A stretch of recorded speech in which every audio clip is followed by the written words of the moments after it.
This is our agenda for today. I'm going to introduce myself and Landgate, who is hosting this webinar, and then I'll be introducing Byron and Anna, who will actually introduce themselves because they have a lot of awesome things going on. I couldn't even begin to try to introduce them on my own. And then we're going to cover community scale agrivoltaics, utility scale agrivoltaics, and get into some Q&A. So with that, I'll just introduce myself. I'm Ben Valley, Director of Energy Markets here at Landgate. I have been in the renewable energy industry for about 10 years and spanning between C&I, some utility scale development, a little bit of hydrogen. And Landgate is, if you haven't heard of us, we serve ultimately the landowner and renewable energy developers. A lot of people in between.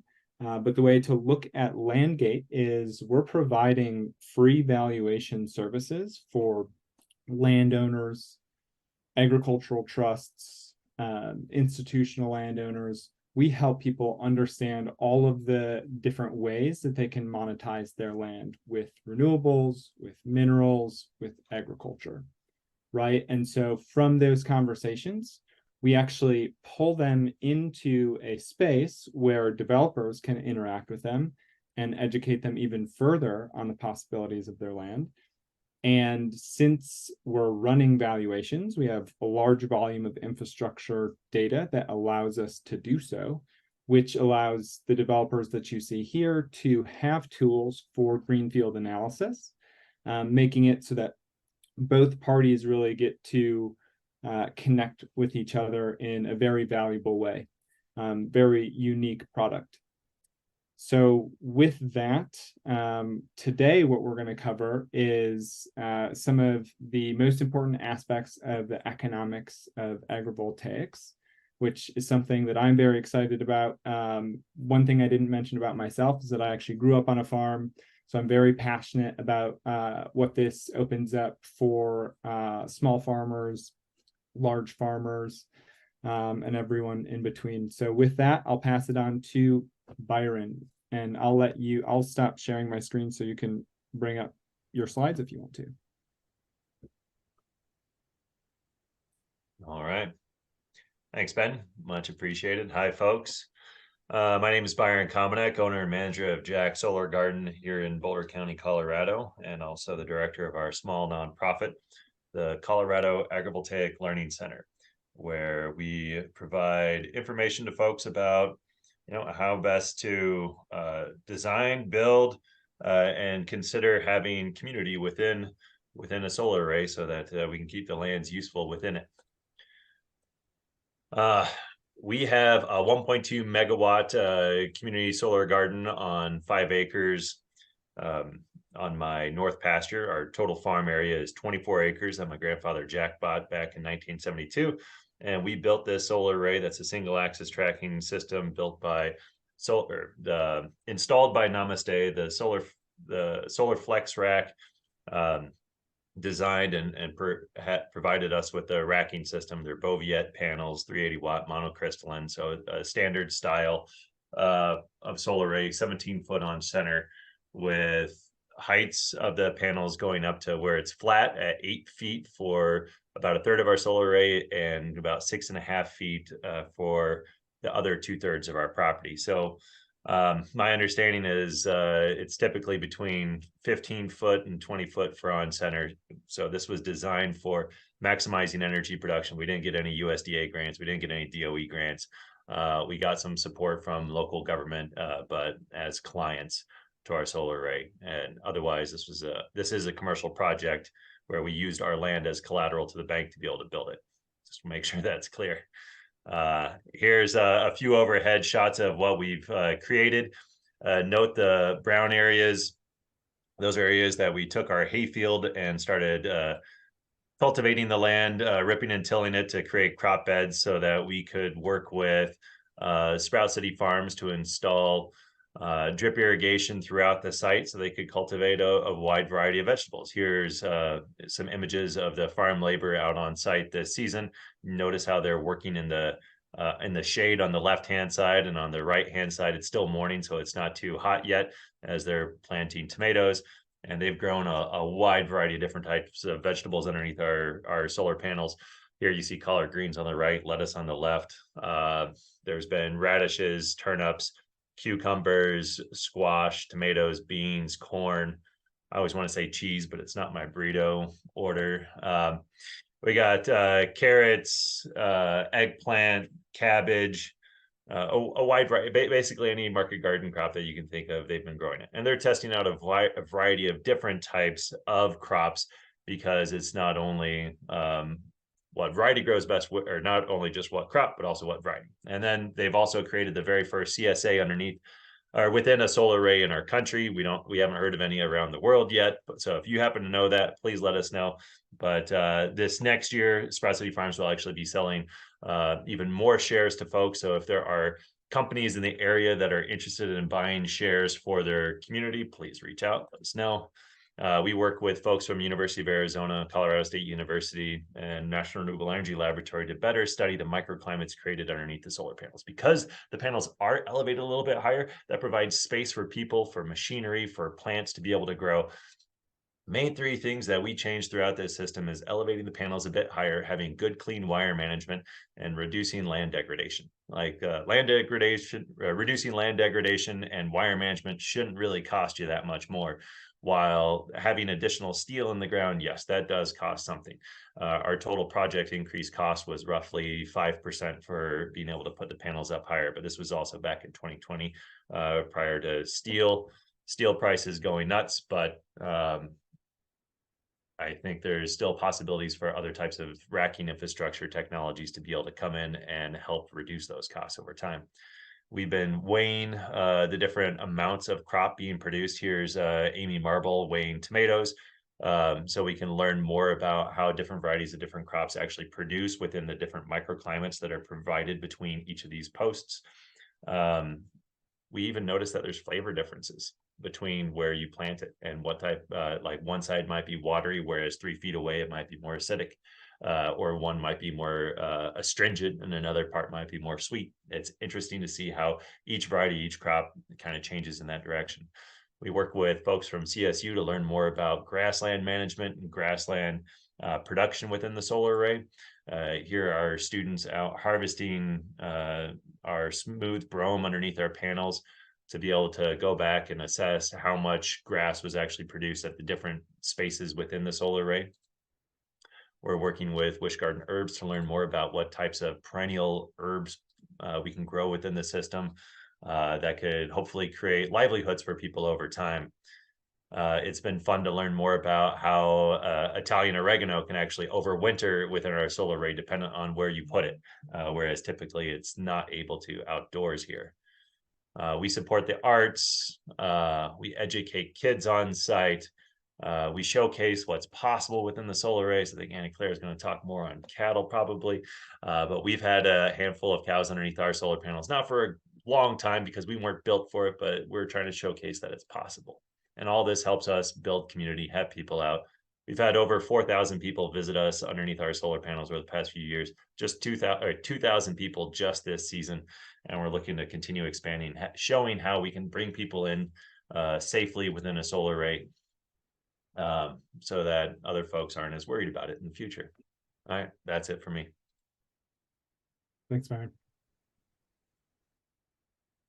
Anna. Hello, everyone. Let me share my screen. I'm just going to put one slide up for now, just to introduce myself, and then I'll use more slides later when we do some more in-depth questions. Sounds good. So, okay. Let's see here. Can everybody see this? Yep. You're okay. Good. So my name is Anna Claire Molazan, and I come to this work of agrivoltaics from a little bit of a different place.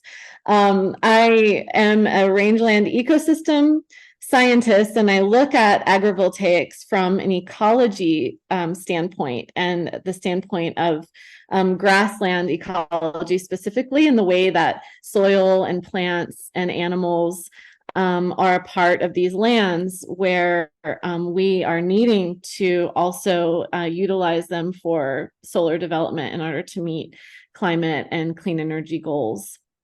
So my work revolves around how to bring those two worlds together so that we're not creating pretty negative trade-offs in land use between agriculture and renewable energy, because we need both, right? So this slide is has a quote here that I feel like really encapsulates where I'm coming from. It's good to talk about things, like nature-based solutions. I would put renewable energy in here, carbon sequestration, but it's a conversation about the innate kind of coupling of society and nature, or people and nature. And so you'll hear that theme echoed in the rest of the webinar today. So my background is in previously in the social sciences. I worked through the humanities and counseling and music early on in life. And then I made a hard switch and went back to school and to the ecological and biological sciences. So I have a formal background in animal science, so working with livestock and large animal nutrition, genetics, production objectives, management, things like that. And then I finished my PhD about a year ago now at Colorado State in ecosystem science and sustainability. I work as an independent research scientist and consultant, and I would kind of say a project manager at times, a facilitator, a translator between different worlds. In the case of agrivoltaics, I work as an independent professional in that way through my company called Grazing LLC. I recently, last year, I founded a nonprofit organization called the Rangeland Living Laboratory, which we just launched a social media presence for just in the last couple days. I'll share QR code for the website and such at the end. But I lastly want to express that I'm a rancher. So I not only get to talk the talk on a professional level, but I get to walk the walk. So we run cattle and sheep and have horses, and we manage our land using regenerative practices, very adaptive practices. So we're constantly looking at what nature and the animals are telling us, and that how we kind of rotate our grazing and work with the land. And we're here based also in Colorado. So Byron and I happen to be kind of neighbors working in a similar field. And that's it for me for now. Thanks, Anna. That's great. Okay, so I'm going to bring up our discussion outline just so that we're all following along a little bit. But Byron, I'm gonna start with you in the community scale solar world here. And by all means, Anna, please, jump in. But so what I want to start off with is kind of the broad question. You got into it a little bit in the beginning, but what would you see as the top 3 economic driving factors for agrivoltaics? I think helping to get through permitting is a big one. Helping to work with government and communities that might have pushback on a project. If communities don't care much for your project, and then you don't have a project, your economics look a lot better by being able to adapt to what the community might be interested in, or what those county commissioners might be interested in, versus not having a project at all. So that's one economic consideration, especially here in Boulder County, where we had to first change the land use code so that we could even build a solar array in a county where they have been, before us, they limited solar arrays on farmland to 100 kilowatts DC. So it was a very restrictive county, but being able to propose everything that we did, they allowed us to grow bigger. So that allowed us to even have a project to begin with. Next on the most important factors, economic factors, I think a lot of it's going to boil down to how high can you put up the panels for what cost. Currently, my understanding is the majority of racking infrastructure that's out there, maybe top 2 or 3 companies that do it, it's all built for low to the ground, very just low to the ground solar arrays. We don't have enough innovation going into the racking infrastructure to be able to elevate the panels up high enough to make it more economical for folks. I hear a lot of pushback from folks about, it just costs so much more to put the panels up higher. But that's only with the technologies that we currently have, but we could have something different if people applied to it and tried working towards it. There was I know folks want me to put numbers to it, so I will. Our construction cost for our community solar garden, 1.2 megawatt DC, is $1.40 a watt, including, and that was just for construction purposes. And when you include the development phase, because we're brand new to it, it cost us a bit extra. So that was a total of about $1.60 a watt DC for installing our solar array. That's again for a community solar garden covering 4 acres of solar panels with an additional acre of infrastructure around the outside. So put the panels up a bit higher. Costs of that are going to vary depending on what racking infrastructure you use, your wind loads in your areas. 2, the better wire management that you can have. You don't want any interactions between wires and people or animals or machinery. So whatever you can do to work with your installer to make sure that those wires are tucked up tight, flush against steel beams underneath solar panels, put in conduit as close to everything as possible so that there's no gaps where machinery or animals can get stuck in. And then 3, trying to reduce land degradation. I know some folks think it's grading the land first helps with the process of getting the installation done faster, but you also screw over the land for the long term. It takes probably at least a decade for land to get grown back if you're not actively trying to help improve the soils. But if you're just mowing it and spraying it, it's never really going to come back, in my opinion. So trying to figure out what types of racking infrastructure might be able to actually move with the land a little bit more versus having to grade land to make it all uniform to be able to install a solar array as quick as possible. Sure. Yeah. Yeah. And I've seen that even in utility scale where that's consideration. And one thing that struck me when I came to your workshop, where I actually met the 2 of you, was you were getting into some of the permitting across the United States that you're seeing. Are there any areas where you'd say it's much easier to get the project done if it's an agrivoltaics project, or can you touch on that briefly? That's a hard one. Yeah. There are different incentives in different places. Yeah. Massachusetts has incentive structure that's quite generous, but it's rigorous to actually meet their standards. I think New York, New Jersey, New York, New Jersey are working on agrivoltaic projects out that way. I'm not sure where it's at presently. I know state of Washington has some grant funding towards agrivoltaics. Colorado Department of Agriculture here in Colorado just had a request for proposals that they're trying to help out with agrivoltaics. But I think what you were referring to is we've been doing an analysis of all 64 counties in Colorado to see the differences between how each county does that permitting.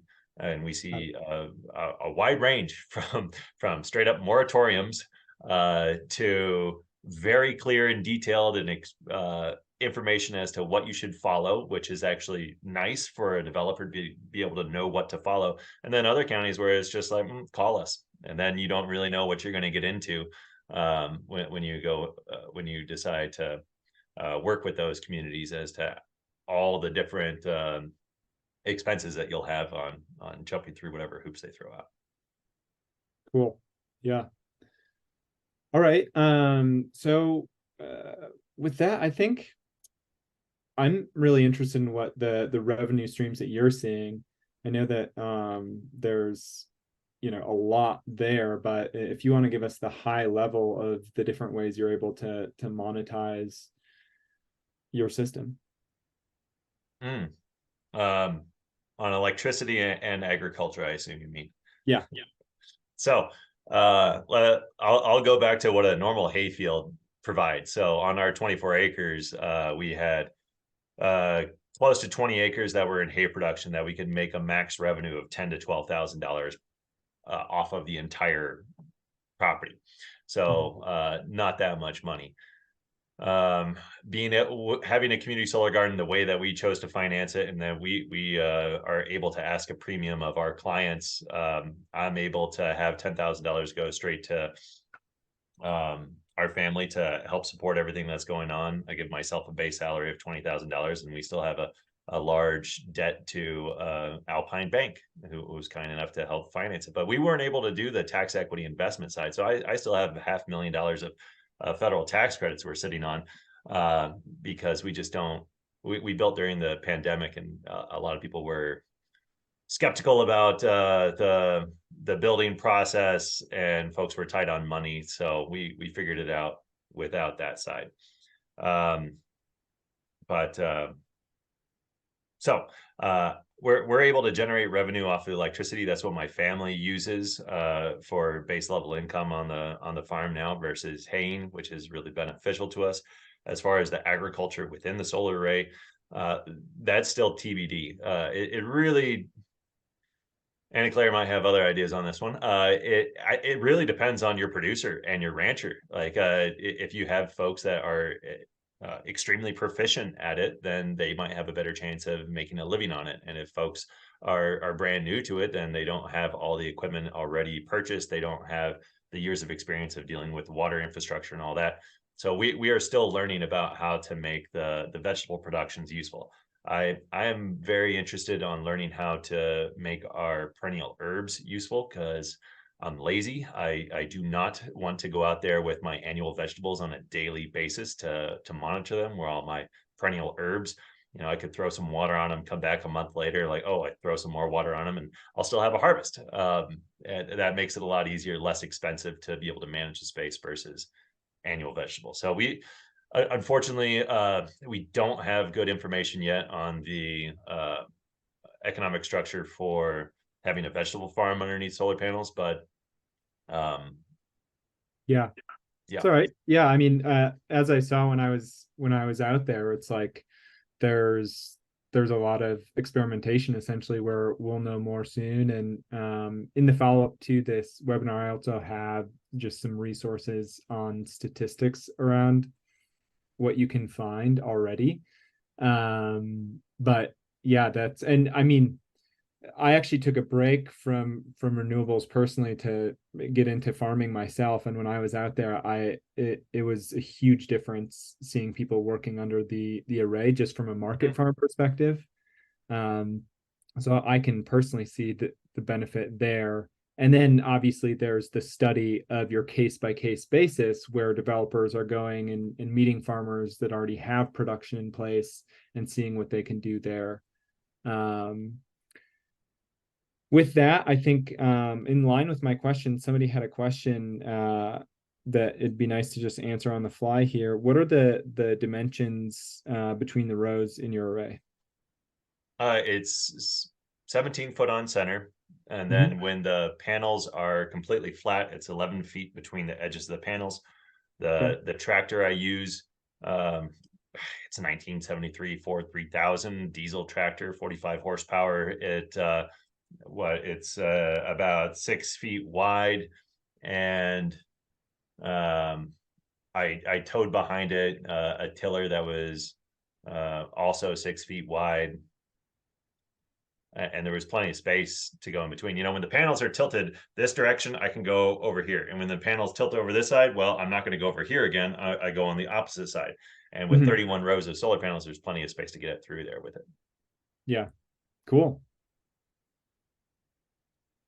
I want to just say one thing about what Byron was talking about, you know, revenue and such. And one thing that I think about is how, what does value mean? You know, is the value that we're trying to get out of this kind of work only monetary, or is it also, or how much do we prioritize like the sociocultural values around agrivoltaics or community scale agrivoltaics? And I think that in community scale, and Byron's place is the perfect model for this, is that there is so much value in what he's doing, but it might not show up in his pocket monetarily.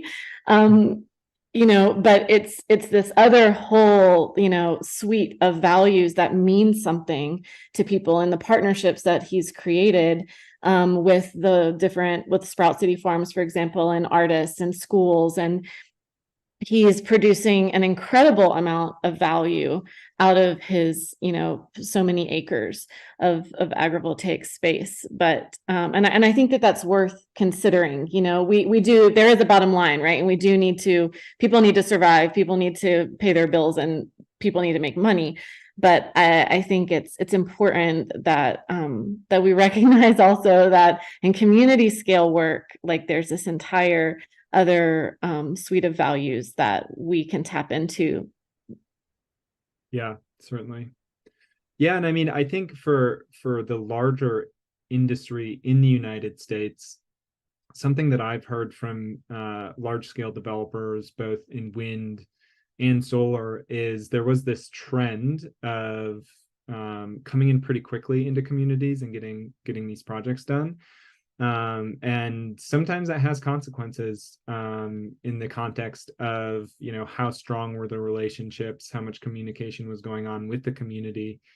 And so projects like this really kind of combat that and support the industry by creating this engagement with some powerful stakeholders in these communities that can help them to be advocates for renewables as a whole in this industry by having very positive stories.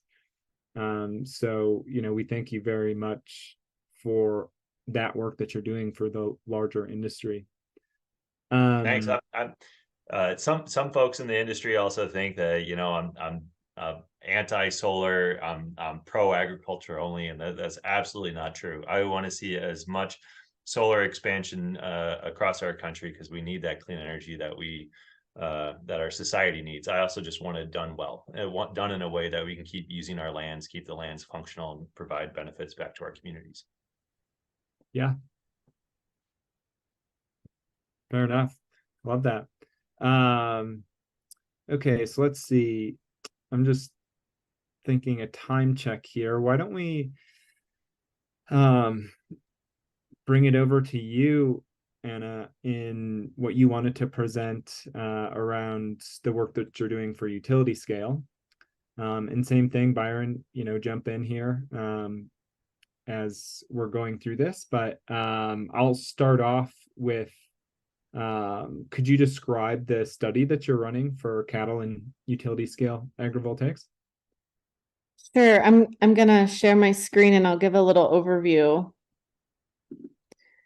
So to start, I want everyone to visualize this. Okay, so to think of a savanna where there are grasses and there are trees, some trees, but a lot of grass and a lot of different kinds of animals and very diverse system. Okay, and then I want everyone to envision that kind of just imaginary. In place of trees, we have solar modules. And I'm not recommending we cut down trees and build solar modules in their place. That's not what this is about. But envision the function of trees and the function of solar modules. And if we replace wild animals in this imaginary synthetic system with domestic animals, we actually have a kind of synthetic ecosystem, and people, and as a part of the project that I'm working on, we like to think of this as a solar savanna, which is where there's shading structures that create different kind of atmospheric and ecological outcomes that are different than just like an open prairie, for example, or an open pasture, where large animals play an ecological role. So we are doing this, right? Everyone's seen pictures of sheep under solar panels. This is really going well, and this is being employed globally. It works because sheep are short. They're not so mischievous that they're going to completely get themselves in trouble or destroy infrastructure. And it works under kind of the standard solar design. But I like to show this slide because we're in America, and I recently heard the quote that Americans eat 57 pounds of beef per person per year, but only 1 pound of lamb per person per year. So this gets into a question of economic markets, demand, supply and demand, as well as kind of cultural norms, right? So in America, the folks who originated the project that I'm working on, which I'll get into in a second, they came up with this idea that this is great. Sheep are wonderful. They work really well. They're beautiful under solar, but we need to figure out how to do this for cattle because of the reasons that I just explained. And so the project was born from the imaginations of Nick DeVries from Silicon Ranch and Will Harris from White Oak Pastures. And this is a U.S. Department of Energy funded research project. And we have multiple partners that span academia, industry, tech, agriculture, and as well as the solar developer themselves. So this is a 3-year study that just started this year. We call it Cattle Tracker. It's a trademarked concept by Silicon Ranch, and Cattle Tracker is a cattle compatible solar design that it has to be good for solar generation, it has to be good for the land, and it has to be good for the animal. And this is kind of the North Star of the project. And so to give you just a really quick overview, we have 2 main objectives in this project that we're working on. My role in the project is as the agrivoltaics research lead.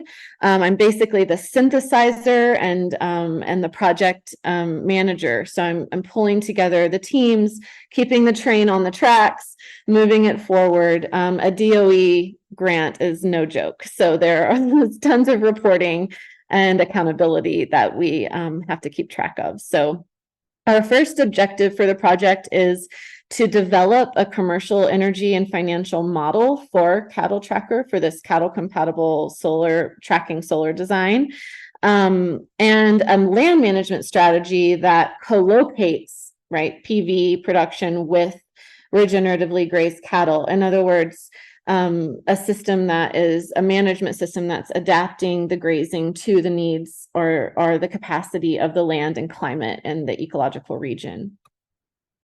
The second set of objectives is to develop a methodology for modeling the ecosystem processes, the ecosystem services, such as water patterns, water cycling, nutrient cycling, things like that, and specifically carbon dynamics, because that is something that we can monetize these days. That this is a methodology specific to utility scale agrivoltaics, and this will result in the development of a carbon protocol specific to agrivoltaics, which does not exist yet in the carbon market space, but it will by the end of this project, which is 2025, just to give you the timeline. Yep. So that's my overview of the project. Awesome. Thank you so much. Sure. So with that, kind of coming back to the macro level, what would you say that the main economic drivers are for these utility scale agrivoltaics projects on, cattle and sheep and anything else for that matter? Yeah.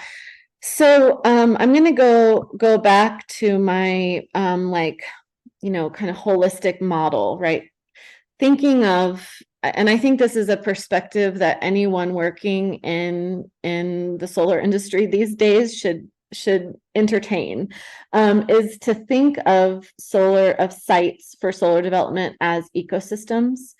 I think that's really important, that we're not degrading and taking over vast amounts of grasslands, agricultural lands, native rangelands, and converting them, but that we are, exercising this perspective of dual use, which really ends up as a multi-benefit. And that's what I'll explain in terms of these kind of economic drivers and potential outcomes. So again, we have these agricultural drivers, and there has been quite a bit of research done compared to other areas of scientific research. It's like a drop in the bucket, but there are projects sprouting up all over the place, especially in the United States, in Europe, in Asia as well, regarding agrivoltaics and cattle and sheep.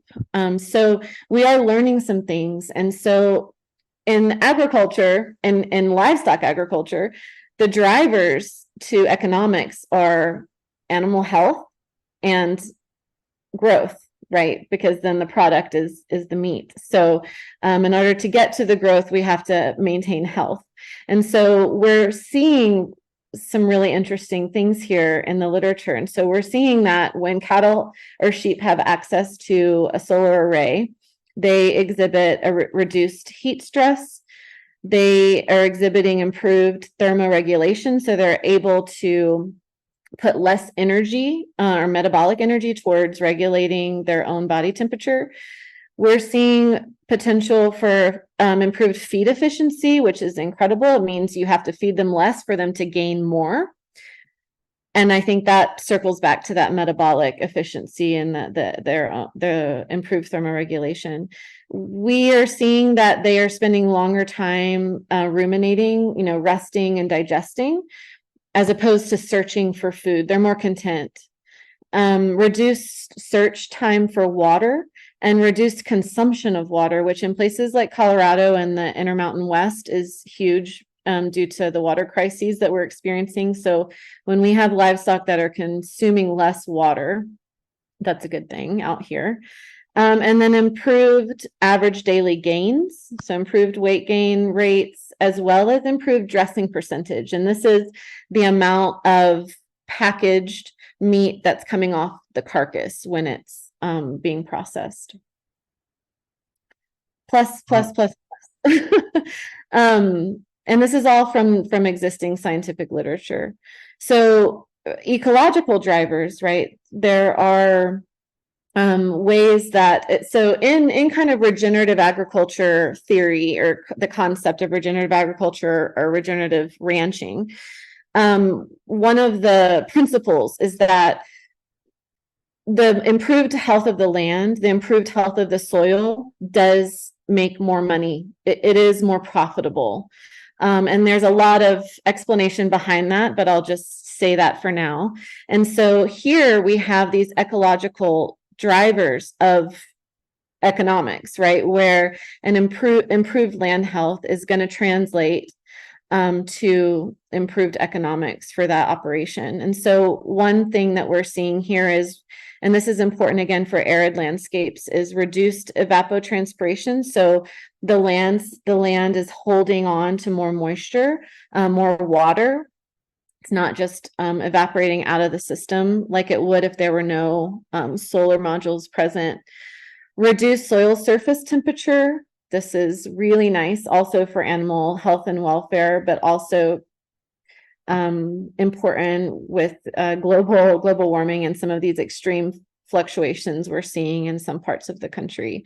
Improved soil moisture retention, improved forage quality. So that means more protein and less digestible fibers in the forage under solar.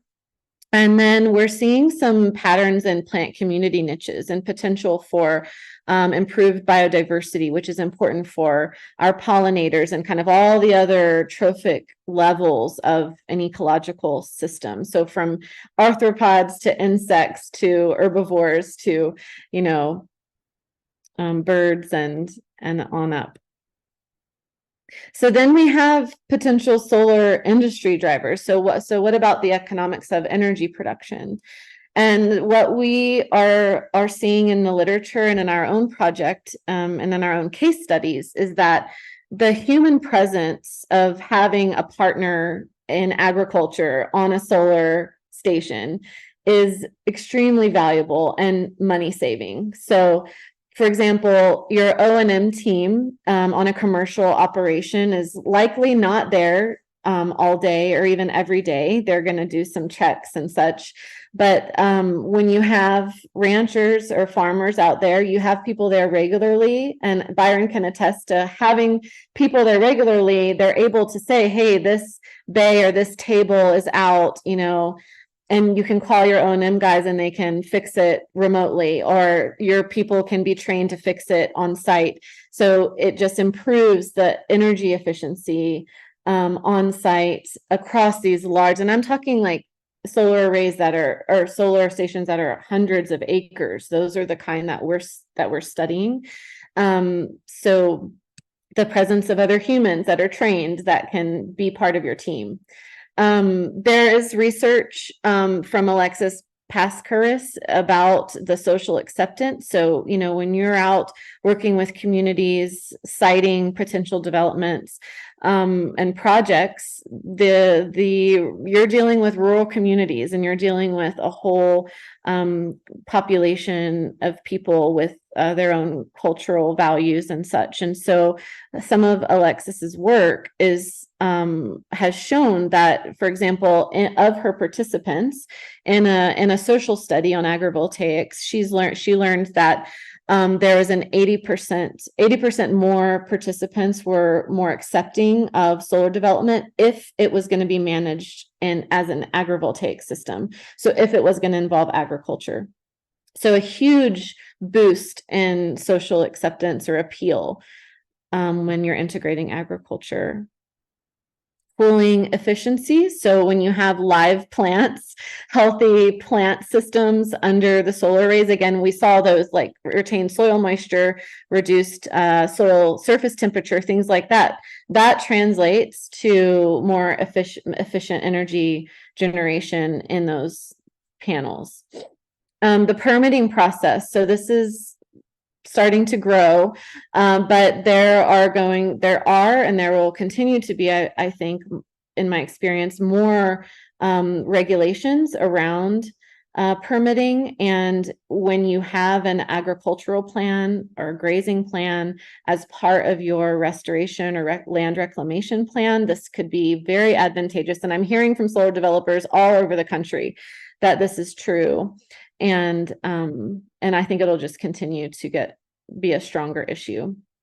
Then diversified revenue, which is something that we've already been talking about, whether it's ecosystem services markets, carbon markets, things like that, as well as just the generation of agricultural revenue from the same land, from that dual use of the land, either for the rancher or the landowner or the solar developer. And I can talk a little bit more specifically about that. I talked about ecosystem services markets. Yep. That's what I have for that question. Thank you. Yeah. Yeah. And so, I mean, soon we'll move over to a couple questions, but the last question that I wanted to address was just the mowing versus grazing. Mm-hmm. What can you tell us about that? Just because, friends of mine in development, that is something that they have to take care of. And so, where does that come in? Yeah, so that's one thing that specifically we are studying in our research. We're directly comparing about a 30-acre swath of mowed arrays compared to a 30-acre swath of grazed arrays in the same solar station. So very comparable soils, very comparable, precip and climate and everything else.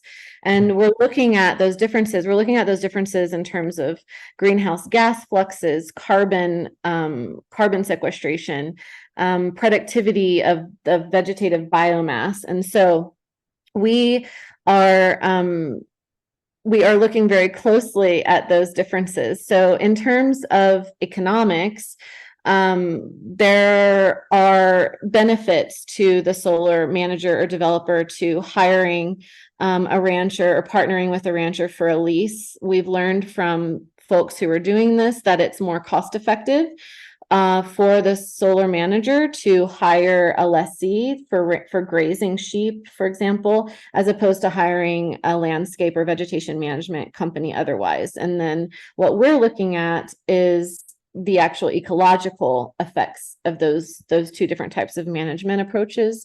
So one outcome that we are hypothesizing to be true is that in a grazed agrivoltaic system, it's facilitating this expansion of the solar industry, but one that's kind of driven by partnership. So it's driven by ranchers and developers and communities.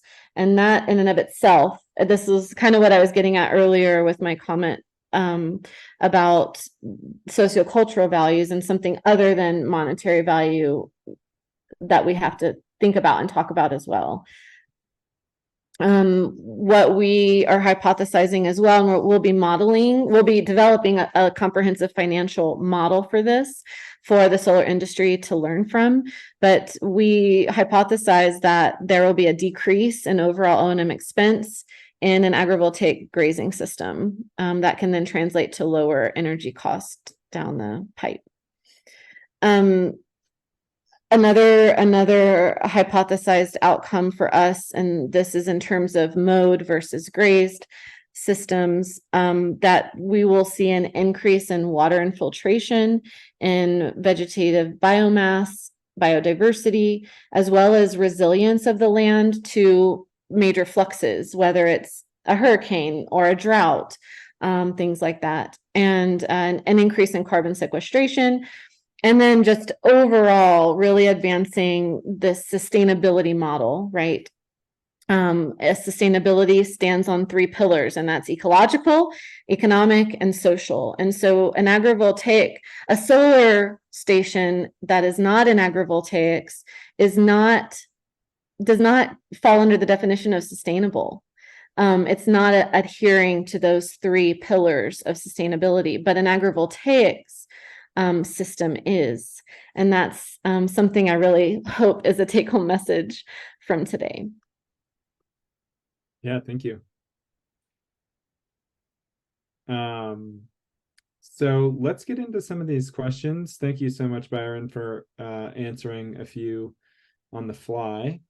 And one question that might be served with your slides, if you want to bring them back up, or you don't have to, but there's a question, Anna, that picture shows the tracking mechanics well within the rubbing height. How do you deal with that issue?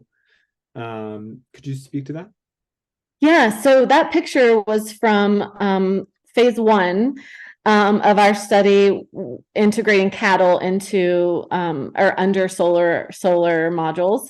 And we tested actually 3 different heights. We tested a 2-meter height, 2.5 meter, and 3 meter, and that's the torque tube height. We are currently analyzing the data on that. We are looking at cattle interaction with the module, the torque tube, the panel itself, the dampeners, the cables, and the piles. So we're looking at where on the structure are the cattle interacting and where on the cow's body are they interacting, and to what intensity are they interacting with the structure. And again, we're testing 3 different heights. So yes, in that picture, we were testing a height that was well within reach. And the verdict is out.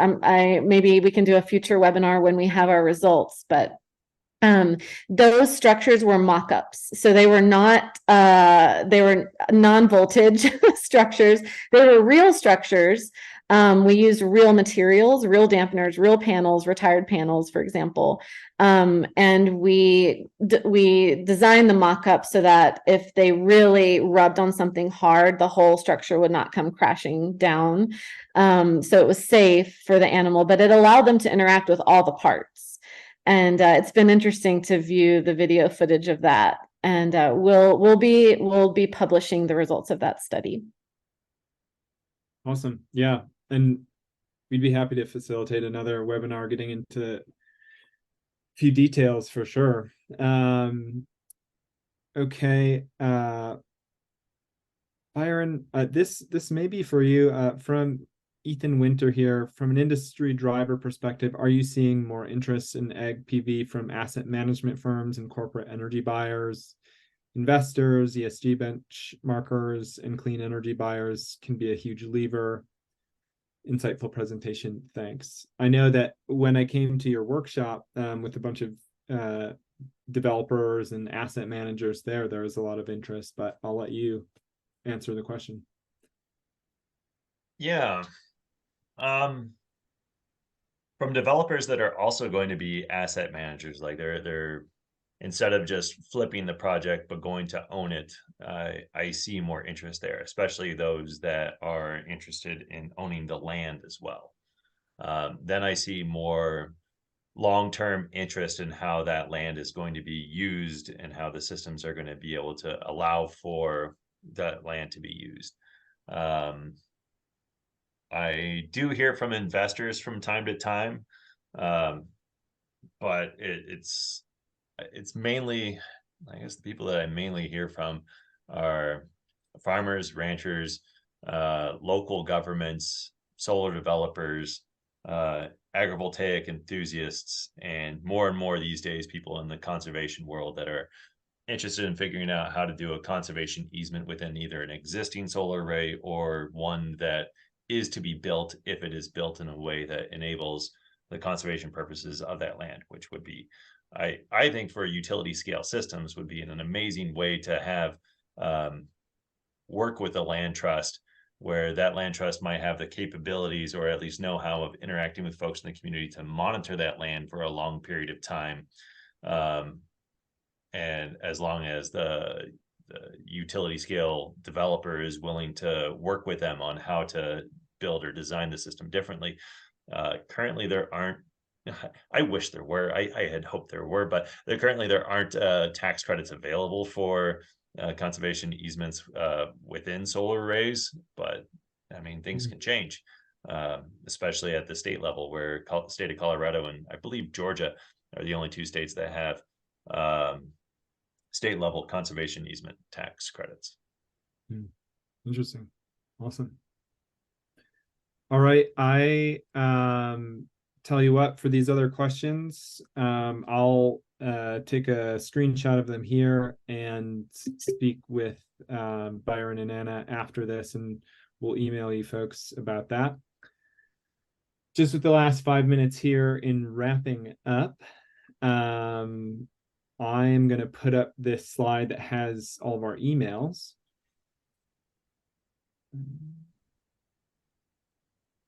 And then I'll speak briefly to how LandGate can help. And then I'll give the last couple of minutes for you two to quick tell us how you can engage with everyone today further in consulting. Here's your emails. So that's everybody's email. You can copy, paste, or jot those down, take a screenshot. Briefly, on Landgate. For those of you who don't know about us, there's just a couple brief ways that we can help. One, I'll actually bring in the tool that we have that's called Solar Power Val.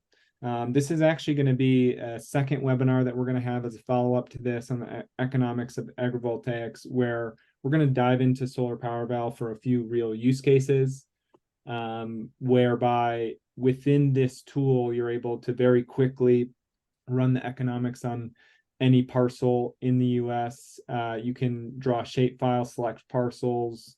You have all the obvious infrastructure data necessary to understand viability, not only transmission lines and substations, but also LNP data, PPA data, and then all of the obvious economic input drivers. Obviously, for agrivoltaics, you'd be putting a few changes in the price per watt, as we discussed briefly. So I think that webinar will be very interesting to get into some details. We'll see how far along you are, Anna, if we want to collaborate in that respect, for getting into those details, just to see the cash flows from messing with that.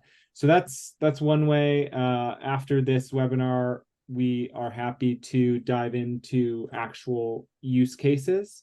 So feel free to email me if you want to do that. Last high-level pitch on Landgate. All of what we're doing is providing value to landowners so that they can understand their land, understand the opportunities that they're sitting on, and we pass on that conversation to you, the developer. And this is actually like laser precise, just because you can go in and set up notifications for ISO, proximity to infrastructure, any detail you really want, so that you get a notification as soon as somebody is interacting with our website, or somebody on our real estate team that all day, every day, all they're doing is engaging with landowners. So that's the last I'll say on Landgate. Reach out to me. Anna, if you could briefly tell us about how you can support our constituents here. Sure. So I have a consulting practice. Again, I do a little bit more than just consulting, but including, research and some facilitation and translation services. By translation, I mean between the solar world and the agriculture world.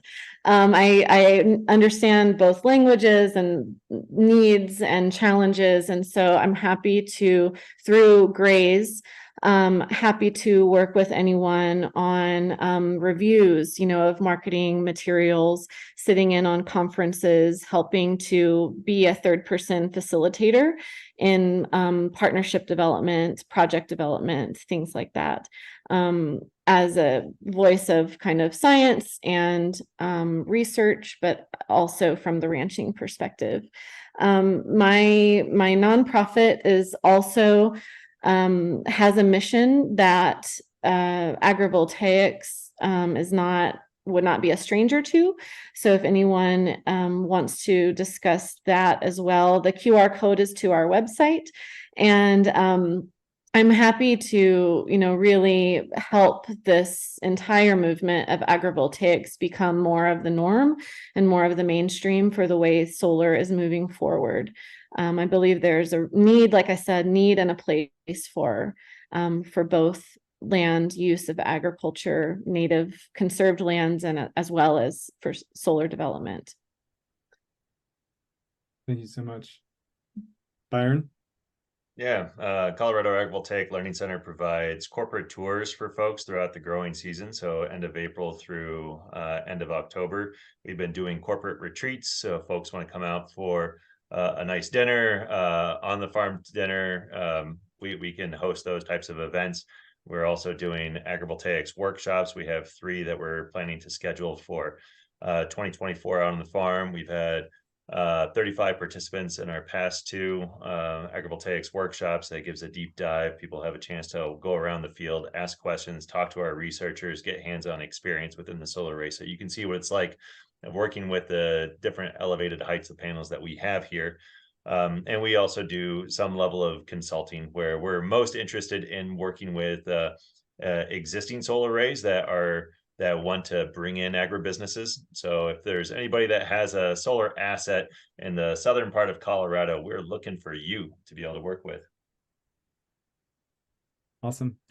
Well, everyone on the webinar today will have an email follow-up that'll be a recording of this and then everybody's email. So feel free to reach out to any of us for further support. And thanks for joining, everyone. Thanks, Byron. Thanks, Ben. Cheers. Cheers. Thank you all so much.